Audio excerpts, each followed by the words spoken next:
est-ce que tu vas bien? Mais ça va et toi? Eh bien écoute, je vais super bien. Est-ce que un petit peu tu peux te présenter déjà? Je sais que j'ai écouté tes sons, Ezra. Mais qui es-tu? Un jour, on va faire les présentations simples. J'ai 25 ans, bientôt 26. J'ai commencé à 18 ans. J'ai fait une petite pause après parce que je savais pas vraiment si c'était quelque chose. Tu sais, t'as du mal à te prendre au sérieux un peu quand t'es jeune. C'est la musique. Dès que ça touche à l'art, on a du mal à prendre ça au sérieux. Voilà. T'as l'impression que t'es jamais vraiment légitime. Tu dis, ah vas-y, c'est pas pour moi. Tu le vois à la première personne. Genre, être artiste, tu le vois toujours au second plan. Genre, tu sais, tu vois les artistes, ils font leur bail, tu les imagines en mode waouh. Ouais. Quand t'as l'opportunité de te dire, peut-être que c'est ce que je peux faire, tu le vois en mode. Et surtout quand t'es jeune, tu sais, tu le vois pas encore comme un métier. Moi, il a fallu que justement je fasse une pause, que je fasse des vrais métiers de la vie, entre guillemets, que monsieur lambda il peut faire, tu vois. Et qu'après, je me dise, en vérité, non, c'est ça que je veux faire. Et surtout que j'ai eu la chance que quand t'as des bons retours aussi, que j'ai sorti 2-3 petits trucs quand j'étais jeune, entre 18 et 19 ans, c'était pas mal. C'était pas mal, foutu de branche, c'était pas mal. Et quand t'as des bons retours, t'as envie du coup de continuer, tu vois. T'es bien entouré. J'étais bien entouré, Dieu merci. Ça, c'est quelque chose qui m'a Famille et amis. Famille, zéro. Justement pas, j'ai jamais eu ce rapport Famille. aidez-moi dans ma musique et tout ça. C'est Non, mais peut-être du soutien tout court. Non, justement pas, c'est un truc qui est un peu pas tabou chez moi, mais c'est quelque chose, tu sais, j'en parle pas forcément. Pourtant, moi, j'ai 4 grands frères, je suis le dernier et tout. C'est eux qui m'ont fait grandir sur le son, sur du rap. Ils écoutaient quoi? Beaucoup de Booba. Beaucoup de Booba. Que quand tu viens, nous, on est tous nés au bled. Quand on est arrivé du bled, les seuls rappeurs avec qui mes grands frères ils se sentaient un peu en phase, t'avais Booba, tout le délire secteur A, Ghetto Fabulous Gang en général plutôt, mais quand même Alpha 520 ils l'ont bien tabassé. Ok. Mais je pense le truc qui m'a fait me dire que le rap c'était une musique différente en France, moi c'est des Spruti. Ok. Ça m'a vraiment tabassé. Genre. Je crois que c'était Conviction Suicidaire en 2010. C'était mon... Tu l'as pensé? C'est mon frère, il avait acheté. Ouais. Tu sais, j'étais petit. Et il y avait des sons que j'avais pas compris directement et tout, tu vois, tout ça. Ouais, mais en plus, ils utilisent beaucoup de jargon, donc déjà. Et surtout, c'est pas mélodique. Des Sporuti, tu vois, c'est vraiment du roots. Il parle comme ça, le type, tu vois. Et c'était un son, moi, qui m'avait marqué, c'était L'œil au beurre noir. Incroyable, c'est avec Nesbill. Incroyable. Et du coup, ça a fait que je disais, ouais, j'ai commencé le son vraiment depuis l'année dernière. Je me suis repris vraiment depuis l'année dernière avec mon frérot qui est juste là. On s'est poussé et tout, bien un peu quand même. J'ai surtout travaillé, pas forcément le son, puisque ça, c'est quelque chose, enfin, tu le travailles si c'est vraiment, il y a toujours un truc à travailler. Oui, mais quand tu le ressens, que ok, vas-y, ça, c'est ton truc et c'est un peu ta C'est les textes que t'as travaillé. Pas les textes. Les clips. C'est vrai? Le visuel. T'es quelqu'un de visuel? Mais t'as pas idée. T'as une vision particulière de la musique que tu veux avoir? Non, pas de la musique forcément que je veux avoir. Parce que la musique que je veux avoir, en vrai, je trouve qu'elle est comme elle est. Mais c'est... Comment tu l'amènes? Comment je la maquille? Un clip, en gros, il sert à ça quelque part. Tu vois, un ouais, film... c'est vrai. Bah bien sûr, un film, moi, je trouve que ça tape en soi beaucoup plus au niveau émotion, ça tape plus un humain que la musique. C'est différent. En fait, ça tape plus dur, je trouve. Exactement. Parce que du coup, tu te reconnais vite, t'as l'image. Puisque là, t'as la manifestation visuelle, donc ça veut dire que t'interprètes directement. Et quand c'est du son, c'est que ça reste de l'imaginaire. Tu savais direct que t'allais faire ça avec les clips, etc., que t'allais te concentrer beaucoup dessus? Un peu, parce que j'ai fait, pas dire du théâtre, mais j'ai fait beaucoup d'impro quand j'étais petit. Ok. Et je faisais un truc qui s'appelle, j'étais petit, ça s'appelait les batucados, genre je faisais de la batucada, tu vois. Je connais pas. Mais c'était violent. Et ça, on faisait le tour de la France. Ouais. Et en fait, on produisait nos... C'était un truc de fou, j'avais 14 ans, 13 ans. Mais tu devais kiffer ta vie, gros. Mais t'as pas idée, c'est ce que c'est, t'es une drogue. Enfin, t'as l'impression que t'es une rockstar à 14 ans. Mais t'es dans un petit village français et tout, tu vois. Mais c'est suffisant. Bien sûr, et il y a des coins, c'est vraiment, genre les gens, ils avaient jamais vu de noirs parisiens. Genre à chaque, mais je te parle, en vrai, c'est des festivals SIOF et ils invitaient d'autres pays. Et donc quand tu vois, il y avait des fois, il y avait Burkina Faso, Brésil, Chili, Costa Rica, vraiment tous les pays, tu vois. Et nous, on était censés représenter la France. Mais sauf que, en termes d'attente visuelle, si on peut dire ça, tu t'attendais pas forcément à nous voir nous, parce que c'était vraiment que des petites colombes nanterres, en gros, de notre zone, tu vois. Il y a un maire qui s'était excusé carrément, en disant désolé, on avait des appréhensions, des a priori sur vous. Vous avez prouvé qu'on avait eu tort et tout ça. Dingue. Donc tu vois la manifestation visuelle. En fait, je sais même pas si c'est entre positif et négatif. Genre, ouais, c'est cool que vous les ayez fait changer de point de vue. Je suis pas d'accord sur le point de vue de base. Donc du coup, en fait, je sais pas si c'est positif ou négatif. C'est vrai, après, je vois ce que tu veux dire, mais après, le point de vue de base, malheureusement, il est dans un piège. Lui-même, il sait pas. Donc c'est pour ça, quelque part, je n'en veux pas. Moi, j'ai grandi à Paris. Donc ça veut dire que j'ai une réalité qui est différente de quelqu'un qui va avoir 60 ans de plus que moi et qui a grandi en province. Et on lui montre une certaine image. Et quelque part, la mauvaise image, il la montre très bien. Donc, je peux pas trop lui en vouloir, t'as capté? Je peux pas trop lui en vouloir. Après, bon, s'il porte atteinte à moi directement. Oui, non, mais là, c'est encore un autre. Mon ami, c'est autre chose. Là, on est sur un autre sujet, là, mon gars. T'as capté? Ouais, non, je suis d'accord. Le visuel, ça a une importance vraiment de ouf. Pour moi, parce que l'impro c'est vraiment, tu sais, ça m'aide à parler, à prendre confiance en moi, à ci, à ça, et je me suis rendu compte que vraiment le visuel, ça pouvait vraiment changer la perception du réel des gens. Je suis d'accord, ça je suis extrêmement d'accord. Tu vois ce que je veux dire? Mais t'as commencé tu les écris de A à Z, genre comment tu réalises un peu tes clips? Parce que du coup là on est sur quelque chose de gros, un clip c'est un synopsis, c'est de la mise en place, etc. etc. T'es où dans tout ça là? Ça se passe comment pour toi? C'est une bonne question. Alors déjà, force à mon gars Issam, parce que c'est mon clipper attitré quasiment. Force à Issam. Il dead ça, genre il dead ça, et tu sais, on se comprend très bien. Donc moi, ce que je fais, c'est déjà, je prends beaucoup d'inspiration, que ce soit des films, que ce soit des pubs, que ce soit des fois, je vous stalk sur Instagram aussi et je regarde les inspirations des gens. Faut le dire. C'est cinématographique donc. De tout. C'est beau. C'est vraiment de tout. Ça peut être du dessin animé. Des fois, je pense moi-même à des trucs, tu vois. Et après, je vais sur un site d'IA et tout, et genre, tu peux écrire le truc et il te fait un visuel de ça, tu vois. Ouais, c'est vrai. Et ça m'aide de ouf pour les moodboards. Et après, de ce moodboard-là, quand il y a nécessité, j'écris un petit synopsis qui va avec, tu vois. Mais quand la plupart du temps, c'est pas une continuité, entre guillemets, dans le fil conducteur, que c'est plus une succession, entre guillemets, d'images et de scènes comme un tableau. Bah là, on est vraiment sur moodboard, mais on travaille. Et après, bon, quand il faut aller dans les trucs en précision, que je me dis, d'accord, il faut un lieu, des fois, je fais des trucs, je vais sur Google Earth, Google Images, je cherche des endroits, je screen, je le garde. Moodboard aussi, on met dans le truc. Et après, qu'on se voit avec Issam, c'est un mélange de la magie préparée que moi, je lui amène, si tu veux, et un mélange, lui, de sa science de l'instant. Dans le sens, il arrive à comprendre que, ok, avec ça. Et c'est très rare, hein, parce que c'est hyper compliqué, je trouve, quand t'as une vision, déjà de la communiquer. Juste la communiquer. Tu t'emploies un mot, le mec, il comprend autre chose, t'es en mode, mais non, c'est pas ce que j'essaie de te dire. Horrible. Donc là, big up à lui. Et ça, c'est incroyable. Et tu as commencé la musique à 18 ans. Ouais. Qu'est-ce qui t'a fait commencer? Parce que généralement, tu sais, on commence toujours à gratter un peu avant. Mais j'ai écrit, mais t'as pas idée, mes cahiers. Mais le premier texte que j'ai écrit, mais d'un ridicule. J'avais 11 ans. C'était pas ridicule, mais c'était bien. Non, c'est bien. Je te souviens, il y avait un son Elle danse sexy. Oui. J'avais fait un remix. Tu l'as encore? Ah, je me souviens des paroles, mais je m'en souviens plus. On va faire comme si. Ok, dommage. Mais tu sais, j'avais un pote à moi qui était un peu bien en chair, si tu veux. Et pour le taquiner, j'avais fait un remix, en gros, qui me moquait un peu de lui, de ça. Mais tu sais, on se taquinait. Et après, tu sais, j'ai bien aimé. T'es pas le mec le plus studieux du monde, mais j'aimais beaucoup le français, l'histoire et tout ça. Donc quand il fallait faire des rédactions, j'envoyais des trucs qui étaient vraiment plutôt intéressants, etc. Et du coup, c'est ma prof de français m'a beaucoup poussé vers ces doigts-là. Genre, moi, je suis pas de l'école Gigi, ouais. C'est tellement rare qu'on dise les profs, ils m'ont poussé vers quelque chose, non, à part la porte de sortie. Non, il y a pas. Moi, il y a beaucoup. Et franchement, je peux pas mentir. Quand j'étais au lycée et au collège, des fois, je séchais les cours, j'étais en salle des profs. En réel, j'étais en salle des profs ou bien j'étais avec ma CPE. Je vais pas dire. Tu vois, genre, je souhaiterais que tout le monde tombe sur les profs que t'es tombé parce que vraiment, ça te donne l'envie de quand même te dépasser, même si t'as pas l'attention nécessaire actuellement pour rester assis correctement ou faire suivre. Tu vois ce que je veux dire? Et surtout, tu sais, ça t'apprend la vie, mais tu sais, une espèce de. Avec un cadre. Ouais, exactement. En fait, ça t'apprend la vie, mais ça te met quand même des barrières sociales, genre, je sais pas comment dire, ça te met un cadre de beaucoup plus grand que toi. La vie non académique. Ouais, je vois ce que tu veux dire. Donc du coup, elle m'a poussé, tu sais, à faire des poésies, des ci, des ça, des trucs. Après, moi, je vais pas me mentir, la poésie, c'est pas quelque chose qui m'a toujours trop frappé, parce que je trouve que c'est très restreint dans la manière d'écrire. Dis-moi en plus, c'est-à-dire que tu trouves que c'est restreint. Dis-moi ton point de vue là-dessus. Mais c'est-à-dire que c'est pas que la poésie, c'est restreint, c'est que le rap, c'est pour ça qu'à mon avis aussi, c'est un art qui s'est si vite propagé, c'est que c'est vraiment archi libre. Mais parce que de base, le rap, c'est pas de la poésie. De base, le rap, c'est mettre des phrases, genre entre guillemets, qui riment juste, etc., mais pour parler et dénoncer ce qui se passait dans les rues, ce qui se passait dans les trucs et tout, et crier en gros haut et fort, et c'est pas parce que vous êtes riches les gars que nous on n'est pas là. C'était ça de base le rap, donc c'était pas poétique, c'est nous, on l'a rendu poétique. On lui a donné un rythme, le rythme et une poétrie, c'est réel. Même, comme tu dis, quand t'as dit là, on l'a maquillé, pour qu'il soit plus vendable en fait. Et c'est ça. Ah, bon, maintenant on est dans l'ère où on maquille un peu trop, à mon avis, certaines choses, tu vois, dans le rap, on se perd un peu, tu vois. Par rapport à l'écriture, tu vois, je trouve que le rap, tu peux vraiment... Moi par exemple, regarde, moi je suis né au bled, je suis arrivé en France, j'avais 6 ans, donc ça veut dire que déjà, tu sais, la dualité d'être en mode, t'as grandi en France. Comme un petit Français, comme mes frérots qui sont là, un Parisien, un truc, mais administrativement parlant, t'as pas les mêmes droits qu'eux. T'es pas la même personne qu'eux. Et moi, j'ai la chance que ma mère, mon daron plus tard quand il est venu, tout ça, ils m'ont jamais vraiment fait trop. En gros, quand t'arrives chez moi, je suis au Cameroun. Donc ça fait que quelque part, tu sais, j'étais pas perdu dans ce truc-là, mais pour le penser et l'expliquer quand t'es petit, c'est super compliqué. C'est compliqué, mais quand tu l'écris, ça devient ludique, en réel. Genre, c'est plus un problème.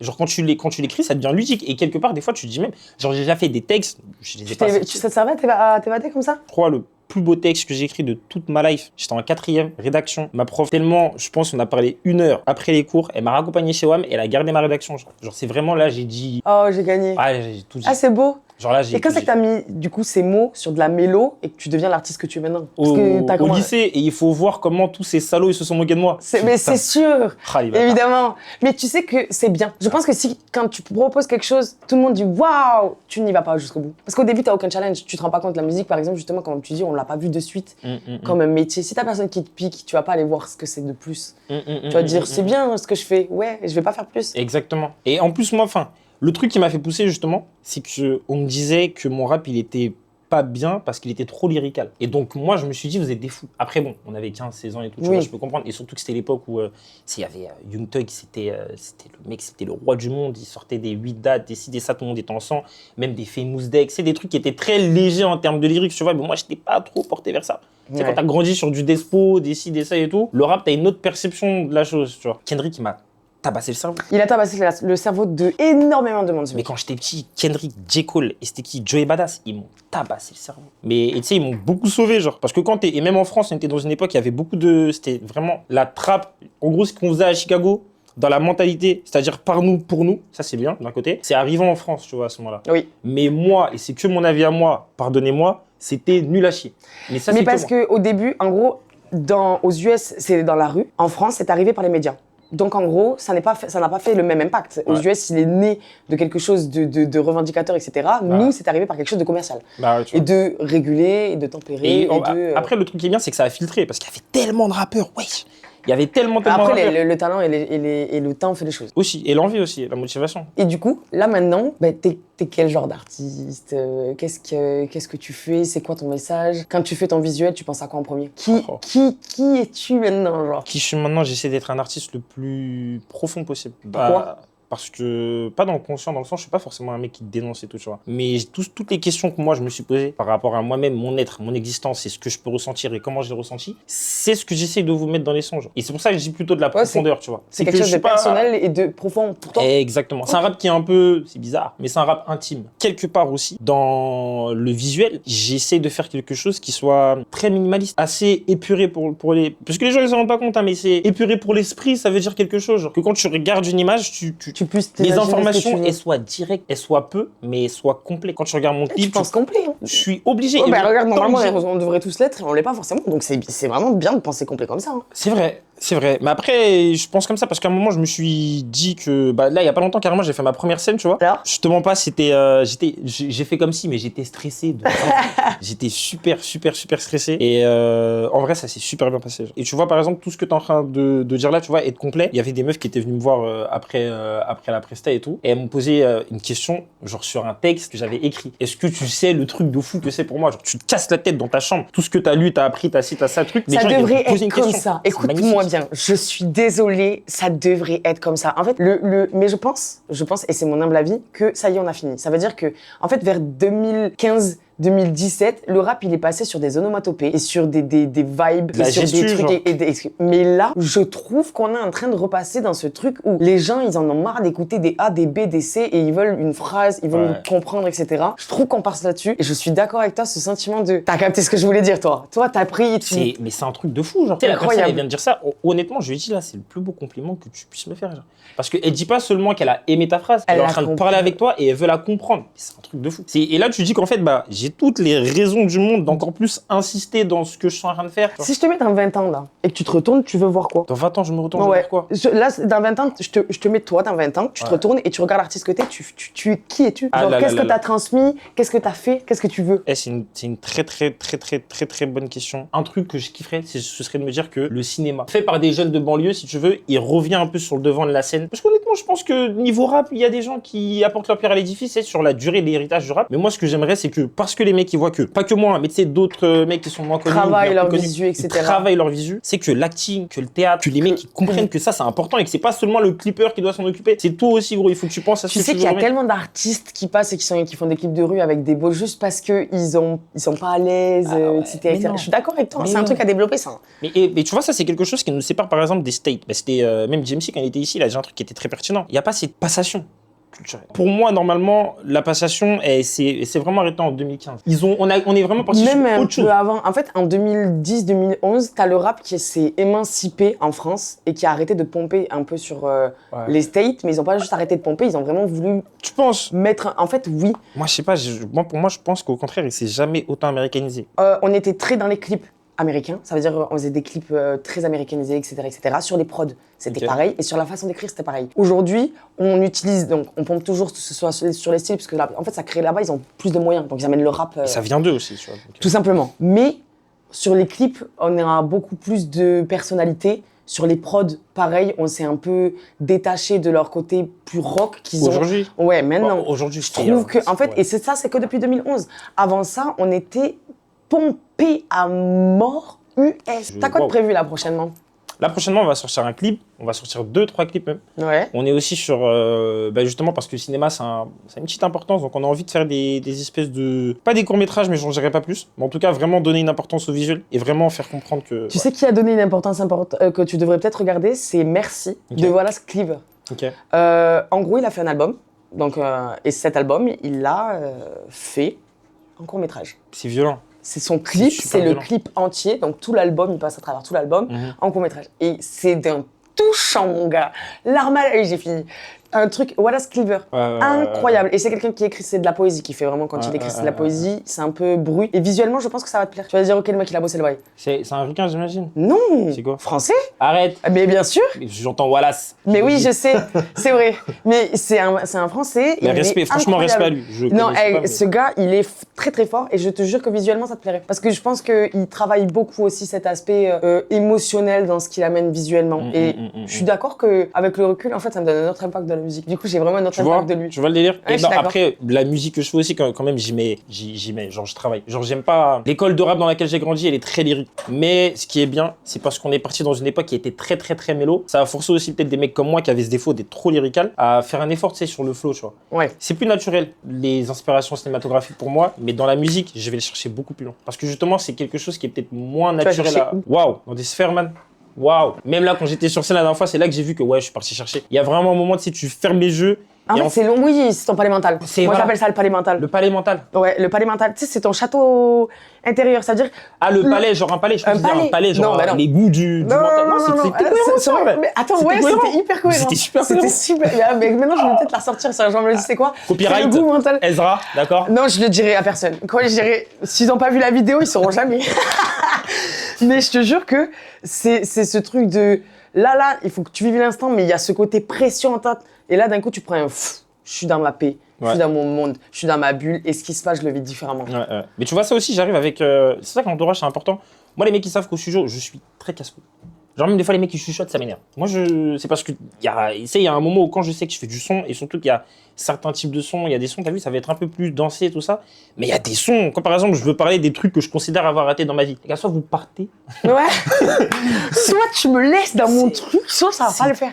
Je suis d'accord. Ah ouais, l'émotion n'est pas la même. Et la chance que j'ai, c'est que je travaille avec 2 ingé-sons majoritairement. Si tu veux, j'ai mon frérot VK qui m'a vraiment... C'est peut-être balèze comme phrase, hein, mais je considère qu'il m'a appris la musique, t'as capté? Et c'était ingé-son c'est le zinc de Fallon. Tiens, donc on y est. Sur la partie, c'est un mec qui a fait du solfège, du ça. Donc quand toi tu viens, t'arrives, tu fais un, tu crois que t'es bien, il dit mon ami, calme-toi. On va refaire ça 5, 6 fois, 7 fois s'il faut, tu vois. Ah, mais tu vas bien le faire. T'as capté? Il m'a appris la notion de notes, la notion de gamme, la notion de... des armots, des trucs que j'arrivais, je faisais juste mon texte et salut, tu vois. Et après, aujourd'hui, je travaille beaucoup plus avec Zach, mon frère aussi, pareil. Et lui, tu sais, dans le calme, il m'aide énormément. Genre, ça, c'est des trucs c'est important aussi, très important pour tous les petits rappeurs qui vont au studio. Comprenez qu'un son fini, c'est pas un bon son. Et surtout qu'un ingé son, il doit faire tourner le business, et donc il va dire ouais, c'est bien, mais tu sais moi, ce que je trouve désolant dans le rap, c'est que la plupart ne mixent même plus.